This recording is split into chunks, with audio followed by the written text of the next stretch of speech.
Halo sahabat Tax Prime, selamat bertemu kembali dalam konten Tax Prime. Nama saya Mahfud Siddiq, Senior Advisor Tax Prime. Kali ini saya menyampaikan outlook perekonomian Indonesia tahun 2022 sampai dengan 2026 dan kaitannya dengan penggalian sumber-sumber penerimaan perpajakan perbandingan antar negara. Saya mulai dengan pertumbuhan PDB Indonesia dikaitkan dengan berbagai negara di dunia termasuk negara-negara yang sudah maju. Seperti kita ketahui pada tahun 2000 Indonesia mengalami pertumbuhan pada kisaran 5%. Mengalami recovery pada krisis tahun 1998 pada waktu negatif. Kemudian berlanjut secara stabil sampai dengan 2019. Tentunya pertumbuhan ekonomi Indonesia pada periode itu masih jauh lebih rendah daripada pertumbuhan superpower ekonomi baru, yaitu China. Misalnya China pada tahun 2008 pertumbuhan ekonominya sampai 14,2%. Tetapi dengan adanya COVID-19 dimulai dengan 2020, maka pertumbuhan Indonesia mengalami negatif 2,1%. Sama dengan berbagai negara yang lain, tergantung variasinya bagaimana negara itu merespon mengenai COVID-19. Pada tahun 2021 mulai recovery, Indonesia tumbuh pada kisaran 3,2%, termasuk modest juga. Kami memperkirakan sesuai dengan analisis berbagai sumber lembaga-lembaga internasional, maka Indonesia pada tahun 2026 akan tumbuh pada kisaran 5,2%. Dibandingkan dengan negara sekawasan seperti Singapura, tentunya Indonesia tumbuh lebih tinggi. Indonesia beruntung dengan kekuatan ekonominya, sumber daya alam, jumlah penduduk dan sebagainya, dan stabilitas politik, Indonesia bisa memaintain pertumbuhan pada kisaran 5%. Dari sisi indikator ekonomi yang lain, yaitu salah satunya adalah investasi luar negeri. Data yang kami miliki tahun 1995, Indonesia foreign direct investment pada kisaran 4,2 miliar US dollar. Mengalami pertumbuhan yang stabil, tentunya jauh lebih rendah dari Singapura, misalnya yang punya fasilitas ekonomi yang luar biasa, termasuk sektor keuangannya dan sebagainya. Singkat cerita, Indonesia mengalami pertumbuhan pada tahun 2010 dan 2011 sudah mencapai 20,5 miliar US dollar, suatu jumlah yang lumayan besar. Dan ini bertahan bahkan meningkat sampai 2014, yaitu 26,3 miliar. Kalau dibandingkan dengan Thailand saja hanya 3,7 miliar. Kita beruntung bisa mempertahankan stabilitas ekonomi, infrastruktur yang lebih baik, sumber daya manusia yang lebih berkualitas, dan sebagainya. Indikator yang lain adalah tingkat inflasi Indonesia dibanding dengan berbagai negara yang lain, yaitu tahun 2000 sampai 2026. Tingkat inflasi Indonesia stable, yaitu tahun 2000 saja 3,7%. Dan ini berlangsung sampai dengan 2019. Tentunya ada fluktuasi, misalnya di tahun 2009 adanya krisis ekonomi pada waktu itu, tingkat inflasi mencapai 13,1%.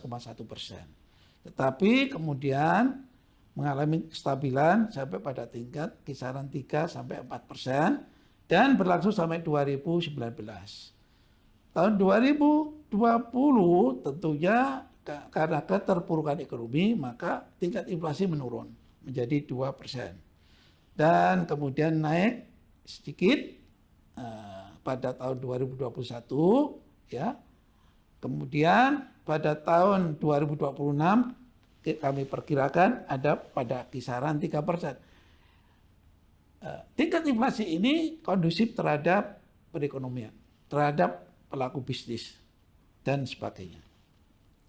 Kemudian kalau kita ukur dari tingkat pengangguran, tahun 2000 Indonesia juga tingkat penganggurannya pada tingkat 6,1% dari angkatan kerja. Ini adalah suatu tingkat yang lumayan baik. Tapi mengalami peningkatan sampai dengan tahun 2006, yaitu melebihi 11%. Kemudian dilakukan upaya-upaya di dalam rangka mengurangi tingkat pengangguran, mengurangi tingkat kemiskinan dan sebagainya, sehingga pada tahun 2020 mengalami penurunan sampai menjadi kurang dari 6%. Dan ini berlanjut sampai dengan 2026, kami perkirakan sebesar 5,2%. Tentunya Indonesia harus mencapai seperti Singapura, tingkat pengangguran hanya 2,2%. Kemudian yang paling penting ini adalah bagaimana upaya-upaya resource mobilization, menggali sumber-sumber penerimaan negara di dalam rangka membiayai pembangunan. Indonesia di sini terus terang aja mengalami less, ya, kurang ya dari kalau kita bandingkan dengan berbagai negara sekawasan. Rasio pajak termasuk PNBP pada tahun 2000 itu pada kisaran 13,4%. Tapi jumlah ini stagnan, ya. Upaya ini stagnan, kinerja ini stagnan, sampai dengan tahun 2019 itu pada kisaran 14,1%, termasuk PNBP. Kalau untuk sektor perpajakan sendiri itu pada kisaran 9-10%. Nah, tahun 2026 mengalami sedikit stagnan, ya walaupun sudah ada berbagai ketentuan di bidang perundangan pada kisaran 12,6%. Nah, ini tantangan yang berat bagi kita Indonesia, baik otoritas pajak pelaku bisnis yang harus ikut mendukung program pemerintah, yaitu di dalam rangka memenuhi kewajiban perpajakan. Pengelolaan APBN harus tumbuh dan berkelanjutan, termasuk APBD. Oleh karena itu APBN ini mendukung spending, yaitu misalnya membangun infrastruktur, pendidikan yang lebih bagus, kesehatan, reformasi di bidang perpajakan untuk mendukung penerimaan sektor negara, belanja yang berkualitas, dan stabilitas politik dan ekonomi. Nah, reformasi diperlukan, struktural, strategi yang lebih komprehensif menuju keberlanjutan pertumbuhan ekonomi, dan berbagai upaya-upaya yang kondusif bagi investment. Apa itu? Banyak yang harus dilakukan oleh pemerintah Indonesia dari waktu ke waktu. Perbaikan infrastruktur, pembangunan infrastruktur yang harus berlanjut, undang-undang persaingan yang lebih kondusif, kemudahan akses kepada keuangan, khususnya UMKM, privatisasi, karena pemerintah tidak bisa membiayai semuanya, harus ada sektor swasta, termasuk foreign direct investment. Sistem pendidikan yang lebih bagus, kesehatan yang lebih bagus, supaya umur lebih panjang, undang-undang ketenaga kerjaan, yang ini sudah dilakukan melalui Undang-Undang Nomor 11 tahun 2020, Undang-Undang Cipta Kerja, reformasi birokrasi yang lebih streamline, lebih simpel dan sebagainya, termasuk pemberantasan korupsi, tentunya beban pajak yang tidak distortif.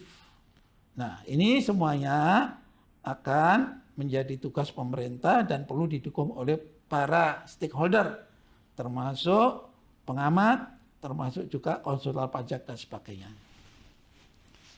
Nah, Indonesia di dalam rangka menanggapi kecenderungan global di bidang perpajakan, di bidang ekonomi, harus melakukan kerjasama dengan otoritas pajak yang lain, khususnya negara-negara OECD. Salah satunya adalah masalah transaksi digital ekonomi, yang kita kenal dengan digital service tax, yang sekarang sedang dibahas oleh negara-negara OECD, termasuk Indonesia di dalamnya. Indonesia walaupun bukan negara anggota OECD. Nah, Indonesia melalui Menteri Keuangan telah melakukan strategi roadmap yang bagus di dalam rangka menanggapi digital transaction itu. Berbagai ketentuan sudah dilakukan sehingga transaksi yang sifat digital ini sudah mulai masuk di dalam basket sektor penerimaan perpajakan. Tentunya hal ini akan harus dilanjutkan dengan berbagai upaya melalui kerjasama internasional. Walaupun Indonesia mengalami masalah yang juga dilakukan oleh negara lain yaitu COVID-19, tapi peluang-peluang untuk sektor perpajakan itu masih terbuka. Nah, tentunya ketentuan perpajakan itu harus diubah, dilakukan penyesuaian-penyesuaian di sana sini supaya bisa menggali sumber-sumber penerimaan tadi.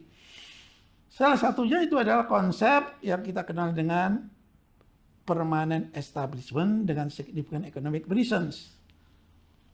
Di masa lalu dan masa sekarang ini, investor asing, pelaku bisnis asing, multinational enterprise itu bisa dikenakan pajak kalau dia nyata-nyata sudah ada istilahnya cabang, kantor, gudang dan sebagainya nyata-nyata di Indonesia.